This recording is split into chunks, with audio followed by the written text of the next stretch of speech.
ಬಡವರ ಹಸಿವು ನೀಗಿಸೋದಕ್ಕೆ ಆರಂಭವಾದಂತಹ ಒಂದು ಮಹತ್ವಾಕಾಂಕ್ಷಿ ಯೋಜನೆ ಇಂದು ತೀವ್ರ ಸಂಕಷ್ಟದಲ್ಲಿದೆ. ಮಹಾನ್ ನಾಯಕಿ ಇಂದಿರಾ ಗಾಂಧಿ ಅವರ ಹೆಸರಲ್ಲಿ ಆರಂಭ ಆಗಿರತಕ್ಕಂತಹ ಇಂದಿರಾ ಕ್ಯಾಂಟೀನ್ ಯೋಜನೆ ಇದೆಯಲ್ಲ, ಈಗ ಅವ್ಯವಸ್ಥೆ, ನಿರ್ಲಕ್ಷ್ಯ ಹಾಗೂ ಆರ್ಥಿಕ ಕುಸಿತದ ಸಂಕೇತವಾಗಿ ಪರಿಣಮಿಸಿದೆ ಅನ್ನುವಂಥ ಒಂದು ಗಂಭೀರವಾದಂತಹ ಆರೋಪ ಇದೀಗ ಕೇಳಿ ಬರ್ತಾ ಇದೆ. ಇವತ್ತು ನಾವು ಇದಕ್ಕೆ ಸಂಬಂಧಪಟ್ಟಂತ ಎಲ್ಲಾ ವಿಚಾರಗಳ ಬಗ್ಗೆ ಅಂಕಿ ಅಂಶ ಸಮೇತ ಹೇಳ್ತಾ ಹೋಗ್ತೀವಿ, ನೀವು ಕೇಳ್ತಾ ಹೋಗಿ. ಇದು ಆರ್ ಮ್ಯಾಕ್ಸ್ ನ್ಯೂಸ್ ನ ಬಿಗ್ ಎಕ್ಸ್ಕ್ಲೂಸಿವ್ ಸ್ಟೋರಿ. ಬಡವರ ಅನ್ನ ಕೇಂದ್ರವಾದ ಇಂದಿರಾ ಕ್ಯಾಂಟೀನ್ ಹಳ್ಳ ಹಿಡಿದ ಸ್ಟೋರಿ.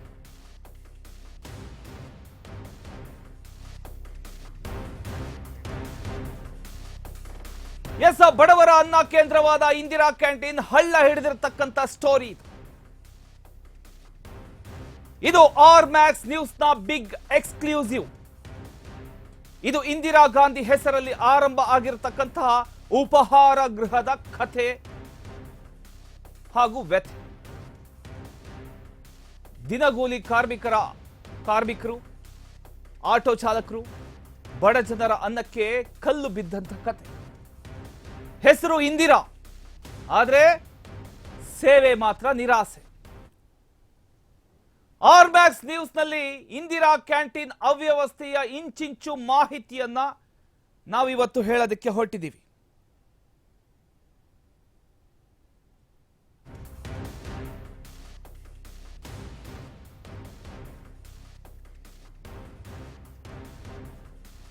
ಎಸ್, ಬಡವರ ಹಸಿವನ್ನ ನೀಗಿಸೋದಕ್ಕೆ ಆರಂಭವಾದಂತಹ ಮಹತ್ವಾಕಾಂಕ್ಷಿ ಯೋಜನೆ ಇಂದು ತೀವ್ರ ಸಂಕಷ್ಟದಲ್ಲಿ ಇದೆ. ಎಸ್, ಮಹಾನ್ ನಾಯಕಿ ಇಂದಿರಾ ಗಾಂಧಿ ಅವರ ಹೆಸರಲ್ಲಿ ಆರಂಭವಾಗಿರತಕ್ಕಂಥ ಈ ಯೋಜನೆ ಒಂದು ಕಾಲದಲ್ಲಿ ಬಡ ಜನರ ಜೀವನಾಡಿಯಾಗಿತ್ತು. ಕಡಿಮೆ ದರದಲ್ಲಿ ಸ್ವಚ್ಛ ಮತ್ತು ಪೌಷ್ಟಿಕ ಆಹಾರ ಒದಗಿಸತಕ್ಕಂಥ ಮೂಲಕ ದಿನಗೂಲಿ ಕಾರ್ಮಿಕರು, ಆಟೋ ಚಾಲಕರು, ವಲಸೆ ಕಾರ್ಮಿಕರು ಹಾಗೂ ನಿರ್ಗತಿಕರಿಗೆ ಆಶ್ರಯ ಆಗಿದ್ದಂಥ ಈ ಒಂದು ಯೋಜನೆ ಈಗ 287 ಕೋಟಿ ಬಾಕಿ ಇದೆ. ಈ ಒಂದು ಯೋಜನೆಯಲ್ಲಿ ಗುಣಮಟ್ಟ ಕುಸಿತ ಮತ್ತು ಕ್ಯಾಂಟೀನ್ ಮುಚ್ಚತಕ್ಕಂಥ ಪರಿಸ್ಥಿತಿಯಿಂದ ಗಂಭೀರ ಸಂಕಷ್ಟ ಎದುರಿಸ್ತಾ ಇದೆ.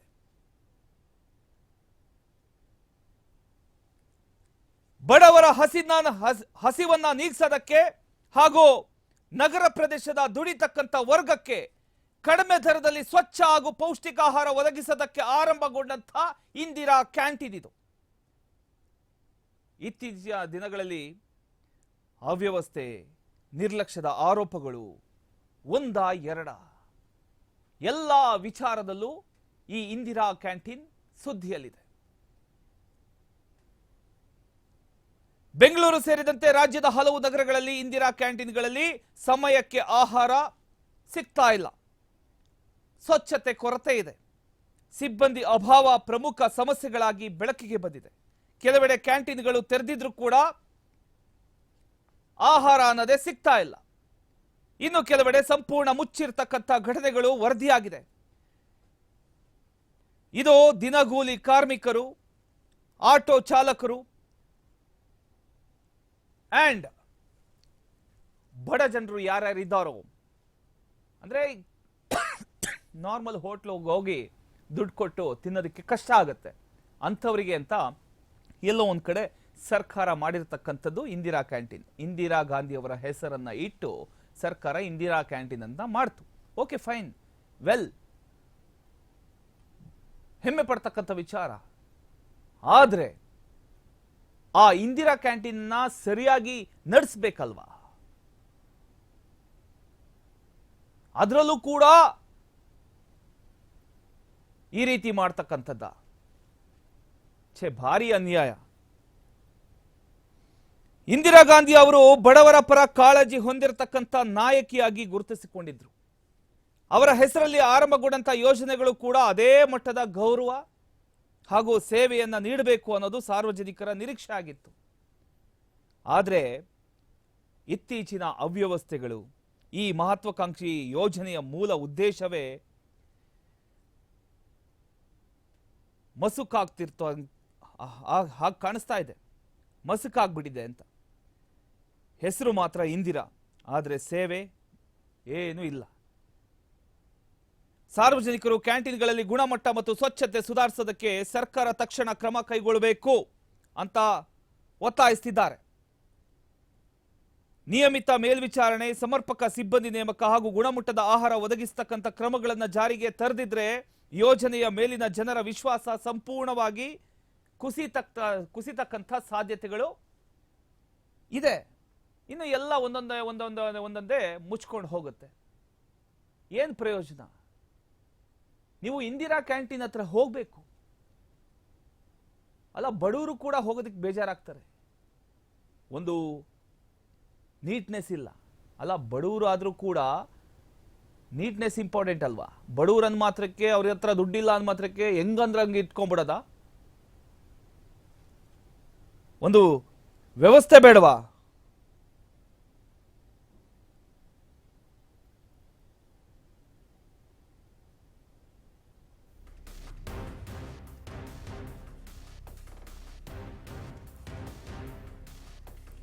ಬಡವರ ಹೊಟ್ಟೆ ತುಂಬಿಸ್ತಕ್ಕಂಥ ಪವಿತ್ರ ಉದ್ದೇಶದಿಂದ ಈ ಒಂದು ಯೋಜನೆ ಆರಂಭ ಆಯಿತು. ಆದರೆ ಆರ್ಥಿಕ ಸಂಕಷ್ಟ, ನಿರ್ಲಕ್ಷ್ಯ, ಅವ್ಯವಸ್ಥೆ ಈ ಒಂದು ಭಾರತದಲ್ಲಿ ಈಗ ನಲುಗ್ತಾ ಇದೆ. ರಾಜ್ಯದಾದ್ಯಂತ ಗುತ್ತಿಗೆದಾರರಿಗೆ ಸುಮಾರು 287 ಕೋಟಿ ಪಾವತಿಯಾಗಬೇಕಾಗಿದೆ. ವಿಶೇಷವಾಗಿ ಬೃಹತ್ ಬೆಂಗಳೂರು ಮಹಾನಗರ ಪಾಲಿಕೆ ವ್ಯಾಪ್ತಿಯಲ್ಲೇ 195 ಕೋಟಿ ಬಾಕಿ ಉಳಿದಿರತಕ್ಕಂಥದ್ದು ಗೊತ್ತಾಗ್ತಾ ಇದೆ. 6 ರಿಂದ 10 ತಿಂಗಳಿಂದ ಹಣ ಸಿಗದೆ ಗುತ್ತಿಗೆದಾರರು ಸಾಲದ ಮೇಲೆ ಕ್ಯಾಂಟೀನ್ಗಳನ್ನು ನಡೆಸ್ತಕ್ಕಂಥ ಒಂದು ಪರಿಸ್ಥಿತಿ ಬಂದಿದೆ. ಯಾರು ಕೊಡಬೇಕು ಇದಕ್ಕೆ ದುಡ್ಡು? ಯಾರು ರಿಲೀಸ್ ಮಾಡಬೇಕು? ಸಿಬ್ಬಂದಿಗೆ 2 ರಿಂದ 4 ತಿಂಗಳ ವೇತನ ಬಾಕಿ ಇದೆ ಅನ್ನುವಂಥ ಒಂದು ವರದಿಗಳು ಕೇಳಿ ಬರ್ತಾ ಇದೆ. ವೇತನವೇ ಸಿಗದಿದ್ರೆ ಅವರು ಹೇಗೆ ಪ್ರಾಮಾಣಿಕವಾಗಿ ಕೆಲಸ ಮಾಡಬೇಕು? ಒಂದ್ ಕಡೆ ಸ್ವಚ್ಛತೆ ಕುಸಿತ ಕಂಡಿದೆ, ಆಹಾರದ ಗುಣಮಟ್ಟ ಹದಗೆಟ್ಟೋಗಿದೆ, ಸಮಯಕ್ಕೆ ಊಟ ಸಿಗದೆ ಸಮಸ್ಯೆ ಅನುಭವಿಸ್ತಾ ಇದ್ದಾರೆ. ಕೆಲವೆಡೆ ಕ್ಯಾಂಟೀನ್ಗಳು ಮುಚ್ಚುವಂತ ಪರಿಸ್ಥಿತಿಗೆ ಬಂದಿದೆ. ಬೆಂಗಳೂರು ನಗರದಲ್ಲಿ 198 ಕ್ಯಾಂಟೀನ್ಗಳಲ್ಲಿ 29 ಮುಚ್ಚೋಗಿದೆ. ಹಲವೆಡೆ ತೆರೆದಿದ್ರು ಕೂಡ ಆಹಾರ ಸಿಗ್ತಾ ಇಲ್ಲ. ಎಲ್ಲ ಕಡೆಯಿಂದ ದೂರು ಕೇಳಿ ಬರ್ತಾ ಇದೆ. ಒಂದು ಕ್ಯಾಂಟೀನ್ ದಿನಕ್ಕೆ 800 ರಿಂದ 1500 ಜನರಿಗೆ ಊಟ ನೀಡುತ್ತೆ. ನಿಜವಾದಂತ ವೆಚ್ಚ 30,000 ದಿಂದ 40,000 ಇರಬಹುದು. ಜನರಿಂದ ಬರತಕ್ಕಂಥ ಆದಾಯ 8,000 ದಿಂದ 12,000. ಸರ್ಕಾರ ನೀಡಬೇಕಾದಂತ ಸಬ್ಸಿಡಿ 22,000 ದಿಂದ 28,000 ಪ್ರತಿ ದಿನಕ್ಕಿದು. ಪ್ರತಿದಿನ ಬೆಂಗಳೂರು ಮಟ್ಟದಲ್ಲಿ ತಿಂಗಳಿಗೆ 12 ರಿಂದ 15 ಕೋಟಿ ವೆಚ್ಚ ಆಗಿದೆ. ರಾಜ್ಯ ಮಟ್ಟದಲ್ಲಿ ವರ್ಷಕ್ಕೆ 220 ರಿಂದ 260 ಕೋಟಿ ವೆಚ್ಚ. ಪ್ರತಿದಿನ ಸುಮಾರು 4 ಲಕ್ಷ ಜನರು ಈ ಯೋಜನೆ ಮೇಲೆ ಅವಲಂಬಿತರಾಗಿದ್ದಾರೆ. ಅಂದ್ರೆ ಈ ಯೋಜನೆ ಕುಸಿದ್ರೆ ಅದರ ಹೊಡೆತ ನೇರವಾಗಿ ಬಡವರ ಹೊಟ್ಟೆಗೆ ಬೀಳುತ್ತೆ. ಯಾಕೆ ಈ ಪರಿಸ್ಥಿತಿ? ಒಂದ್ ಕಡೆ ಬಜೆಟ್ ಬಿಡುಗಡೆ ವಿಳಂಬ, ಸರ್ಕಾರದ ಆರ್ಥಿಕ ಒತ್ತಡ, ಆಹಾರ ಪದಾರ್ಥಗಳ ಬೆಲೆ ಏರಿಕೆ, ಕ್ಯಾಂಟೀನ್ ಸಂಖ್ಯೆ ಹೆಚ್ಚಳ, ನಾಗರಿಕ ಸಂಸ್ಥೆಗಳ ಆದಾಯ ಕೊರತೆ. ಸರ್ಕಾರ ಭಾಗಶಃ 40 ರಿಂದ 60 ಕೋಟಿ ಬಿಡುಗಡೆ ಮಾಡಿದ್ರು ಕೂಡ ಸಂಪೂರ್ಣ ಬಾಕಿ ಪಾವತಿಯಾಗಿಲ್ಲ. ಇದು ಸಮಸ್ಯೆಯನ್ನ ಎಲ್ಲೋ ಒಂದ್ ಕಡೆ ತಾತ್ಕಾಲಿಕ ಒಂಚೂರು ಕಡಿಮೆ ಮಾಡಿದೆ ಹೊರತು ಪರಿಹಾರ ಅಂತೂ ಸಿಕ್ಕಿಲ್ಲ. ಸ್ವಲ್ಪ ಕಡಿಮೆ ಮಾಡಿದೆ. ಈ ಯೋಜನೆ ಕೇವಲ 5 ರಿಂದ 10 ಊಟದ ವಿಷಯ ಅಲ್ಲ. ದಿನಗೂಲಿ ಕಾರ್ಮಿಕರ ಜೀವನದ ಆಶ್ರಯ, ವಲಸೆ ಕಾರ್ಮಿಕರ ಒಂದು ಆಧಾರ, ಬಡ ಕುಟುಂಬಗಳ ದಿನಚರಿಯ ಒಂದು ಭಾಗ, ನಗರ ಪ್ರದೇಶದ ದುಡಿತಕ್ಕಂಥ ಒಂದು ವರ್ಗದ ಒಂದು ಭರವಸೆ. ಇಂತಹ ಯೋಜನೆ ಈಗ ನಿರ್ಲಕ್ಷ್ಯಕ್ಕೆ ಗುರಿಯಾಗಿರೋದೇ ಒಂದು ದುರಂತ ಅಂತ ಹೇಳ್ಬೋದು.